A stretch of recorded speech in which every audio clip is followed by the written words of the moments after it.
वास्तव में इस जगत का नियंता कौन है तो फिर वो कहाँ है? साकार रूप में है तो नज़र क्यों नहीं आता? निराकार रूप में है तो उसे जाने कैसे? इस संबंध में भगवान श्री कृष्ण ने गीता में अर्जुन से क्या कहा? गीता अध्याय 15 श्लोक नंबर 16। दो इमो पुरुषो लोके क्षरा च अक्षरा एवचा क्षरा सर्वाणी भूतानि कूटस्थ अक्षर उच्यते। इस संसार में नाशवान और अविनाशी भी ये दो प्रकार के ही पुरुष हैं। इनमें संपूर्ण भूत प्राणियों के शरीर तो नाशवान है और जीवात्मा अविनाशी कहा गया। अर्थात भगवान श्री कृष्ण ने समझाया कि मनुष्य की देह का नाश हो जाता है, अर्थात मृत्यु को प्राप्त हो जाती है, और इसमें जो निवास करता है, जो जीवात्मा है, वह अविनाशी है। श्लोक नंबर 17। उत्तमा पुरुषा तो अन्य परमात्मा इति उदाहरता या लोक त्रियम आविश्य विवर्ति अव्या ईश्वरा। उत्तम पुरुष तो अन्य ही है जो तीनों लोकों में प्रवेश करके सबका धारण पोषण करके अविनाशी परमेश्वर या परमात्मा इस प्रकार से कहा। ठीक, आइए उस परमात्मा को ठीक तरह से जाने। अब तुलसीदास जी कहते हैं, देखे बिन न होए प्रतीति बिन प्रतीति नाही प्रीति। जब तक हम किसी व्यक्ति को नहीं देखेंगे अर्थात पहचानेंगे नहीं तो उससे हम प्रेम भी नहीं कर सकते। इसलिए उसे देखना, समझना, जानना जरूरी है। गीता का अध्याय 13 श्लोक नंबर 22 में श्री कृष्ण जी कहते हैं, उपद्रष्टा अनुमंता च भर्ता भोक्ता महेश्वरा परमात्मा इति च अपि उक्ता देहे अस्मिन् पुरुषा परा। इस देह में स्थित यह आत्मा ही वास्तव में परमात्मा है। वही साक्षी होने से उपद्रष्टा है, यथार्थ सम्मति देने वाला होने से अनुमंता है, सबका धारण पोषण करने वाला होने से भर्ता, जीव रूप होने से भोक्ता, ब्रह्मा आदि का स्वामी होने से महेश्वर है, शुद्ध सच्चिदानंद धन होने से। इस दृश्यमान जगत में जो भी कुछ दिखाई देता है ये सब उसी पूर्ण ब्रह्म सत्ता का ही एक स्वरूप। वह सर्वशक्तिमान है, वही सर्व तेजो में है, वह ही सबका प्रकाश पुंज है। उसी परम सत्ता को निर्गुण निराकार गुणातीत गुणों से परे निराकार जिसका कोई आकार न हो के रूप में माना है। किन्हीं विद्वान पुरुषों ने निराकार अर्थात मनुष्य के स्वरूप में माना है, अर्थात साकार स्वरूप में माना। उसी पूर्ण ब्रह्म परमात्मा के दर्शन करने के लिए जप तप योग भजन पूजा पाठ समाधि वंदना प्रार्थना व्रत यज्ञ हवन इत्यादि क्रियाएं करते हैं। जो सत्ता अपने होने का एहसास कराती है, मैं उसी सत्ता को प्रणाम करता हूँ। कबीर साहब की रमेश, पहले मन में सुमरो सोई तासम आवर तुले न कोई, कोई न पूजे बांसो पाना आदि अंत अंत वो किन्हु न जाना, रूप अरूप न जाए बोला हरू घरू न जाए तोला, भूख न तिरखा धूप न छाई, दुख सुख रहित रहे सब माई, अभिगत अपरंपार ब्रह्म ज्ञान रूप सब ठान, बहु विचार कर देखिया कोई न सारिख राम। कबीर साहब समझा कर कहते हैं कि पहले मन में उसी परमात्मा का स्मरण करो, कोई दूसरा उसकी बराबरी का नहीं ठहरता,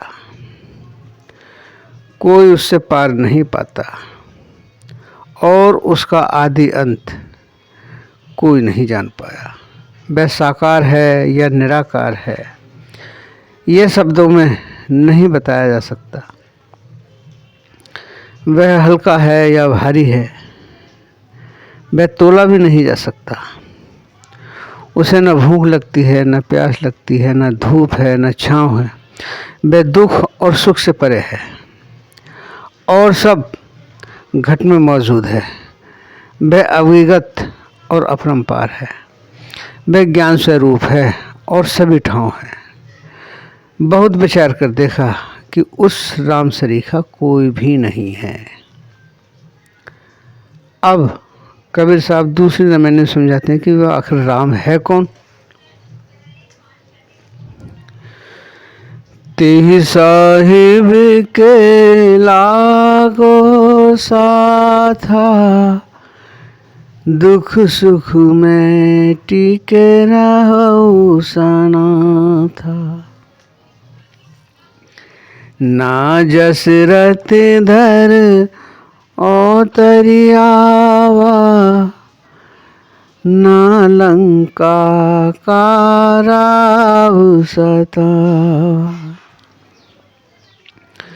देव को खुना अवतरियावा, ना जस वेले गोद खिलावा। ना वो ग्वालिन के संग फिरिया, गोवर्धन ना ले कर धरिया। बावन होई नहीं बलि छलिया, धरनी वेद लेनाऊ धरिया। गंडक सालिग राम न कोला, मच्छ कच्छ होई जल ही न डोला। बद्री वैसी ध्यान नहीं लावा, परशुराम है खत्री न सतावा। द्वारावती शरीर न छाड़ा, जगन्नाथ ले पिंड न गाड़ा। कहे कबीर विचारी करी, ए उलो व्यवहार। याही तेजो अगम है, सुबरती रहा संसार। हे दुनिया वालों, उस स्वामी के साथ लगो और अपना सुख दुख मिटाकर सनाथ हो जाओ। वह साहिब ना तो दशरथ के घर अवतार लेकर पैदा हुआ, ना उसने लंका के राजा को सताया। वह देवकी की कोख में अवतार लेकर नहीं आया और ना उसे यशोदा ने गोद में लेकर खिलाया। ना वो ग्वालों के संग बन बन फिरा और ना उसने गोवर्धन को हाथ पर धारण किया। बावन होकर उसने बलि को धोखा नहीं दिया। धरती वेद को लेकर उनका उद्धार नहीं किया। बरहा अवतार गंडक नदी में सालग्राम बनकर वह उछला कूदा भी नहीं। मचकच होकर मत्स्य अवतार तथा कच्छप अवतार में वह जल में डोला भी नहीं। बद्रीनाथ धाम में बैठकर उसने ध्यान नहीं लगाया। नर नारायण अवतार में विष्णु ने बद्री में तपस्या की थी और न परशुराम होकर क्षत्रियों को ही सताया। द्वारावती में न उसने शरीर छोड़ा और न जगन्नाथपुरी में उसका पिंड गाड़ा गया। कबीर साहब विचार कर कहते हैं कि ये सब उपरले या व्यर्थ के व्यवहार हैं। इन सबसे जो अगम है वही संसार में बरत रहा है। वही परमात्मा दयावान, करुणा निधान, क्षमावान, सबका पालनहार इस मनुष्य देह में पैर के नखून से लेकर चोटी तक उसी का तेज है। वह राम क्या है? तुलसीदास जी समझाते हैं, राम रामेति रमे रामे मनोरमे सहस्र नाम ततुल्यम राम नाम वरानने। पद्म पुराण में कहते हैं, रमन्ते योगिनी अनंते सत्यानंदे चिदात्मनि इति राम पदोनासु परम ब्रह्म विधीयते। योगी जन परम सत्य में रमण करते हुए दिव्य सुख प्राप्त करते हैं, इसलिए परम सत्य को राम कहते हैं। एक मंत्र के हिसाब से, रमेत सर्वभूतेषु स्थावरेषु चरेषु च अंतरात्म स्वरूपेण यश रमेति कथ्यते। जो सब भूत प्राणियों में, स्थावर जंगम सभी में रम रहा है, उसी रमते हुए राम को राम कहा गया।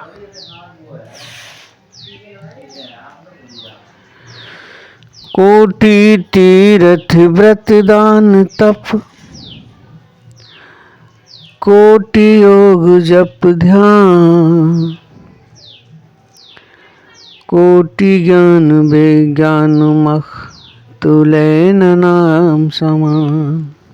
अर्थात वह नाम अपने आप में ही सत्य है और सत्य को ही नाम कहा गया है और नाम को ही सत्य कहा गया।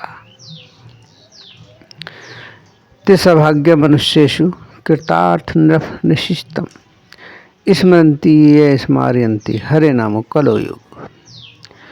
बड़े भाग्यवान मनुष्य होते हैं जिन पर परमात्मा की कृपा होती है और वो परमात्मा का नाम स्मरण करते हैं और करवाते हैं।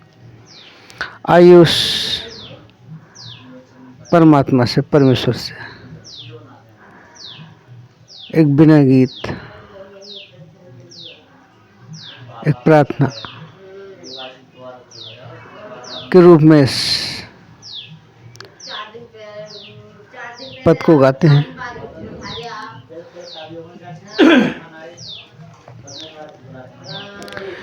हे पावन परमेश्वर मेरे, आपको मेरा नमन।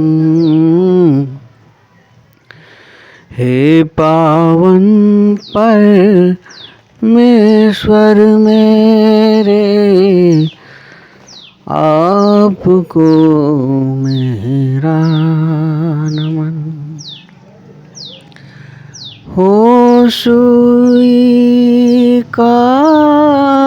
तुमको करता हूँ वंदन। हे पावन परमेश्वर मेरे, आपको मेरा नमन। भूल बैठा था प्रभु में आपको अहंकार में। भूल बैठा था प्रभु में आपको अहंकार में। खुद ही खुद में बन गया करता इस संसार में। कर दो क्षमा मेरी भूल को, अब छलके मेरे नयन। हे पावन परमेश्वर मेरे, आपको मेरा नमन। लीला तेरी तू ही जाने, है रहस्य से भरी। लीला एक अपूर्ण चीज होती है जो अपने आप में समझ जाने पर पूर्ण हो जाती है। लीला तेरी तू ही जाने, है रहस्य से भरी। दुनिया भर की दौलत को मैं समझ बैठा है मेरी। रुपया पैसा संग चले ना, सोना चांदी संग चले ना। देह का भी हो दहन, हे पावन परमेश्वर मेरे, आपको मेरा नमन।